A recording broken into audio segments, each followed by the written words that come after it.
एक छोटा सा गांव, एक गरीब किसान, पत्नी, 2 बच्चे और जीवन में बस फाका मस्ती, संघर्ष और आंसू। खेत छोटा, अनाज कम और गरीबी इतनी, कभी बच्चों के पेट भर जाए, कभी नहीं।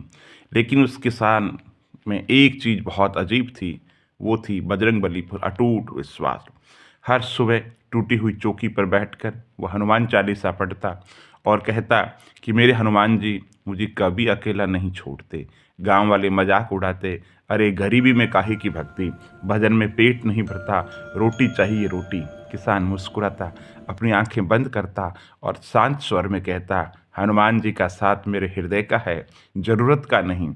जो स्वार्थ से भक्ति करे वो भक्ति कैसी, मेरे प्रभु मेरी सांसों में हैं, सब जानते हैं, सब ठीक करेंगे। धीरे धीरे बीमारियां भी बढ़ी, कमजोरी बढ़ती गई, पर विश्वास और मजबूत होता गया। किसान बोला, विश्वास सबसे बड़ी दवाई है और धैर्य सबसे बड़ा धन है। एक रात किसान रोते रोते सो गया। बच्चे भूखे थे, पत्नी निराश थी, लेकिन किसान ने कहा, मेरे हनुमान जी बस परीक्षा ले रहे हैं। उसी रात किसान को सपने में वीर बजरंग बली का साक्षात दर्शन हुआ। हनुमान जी बोले, भय मत कर भक्त, तेरे विश्वास से प्रसन्न हूँ।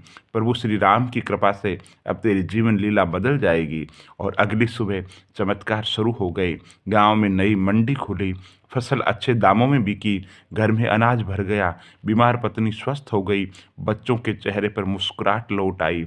गांव वाले अब वही किसान के चरण छूते हुए कहते, तू सही था, वाकई ईश्वर भरोसा नहीं छोड़ते, ईश्वर भरोसा तोड़ते ही नहीं हैं। किसान बस मुस्कुराता और कहता, बजरंग बली देर से देते हैं, पर देते हैं तो छप्पर फाड़ के देते हैं।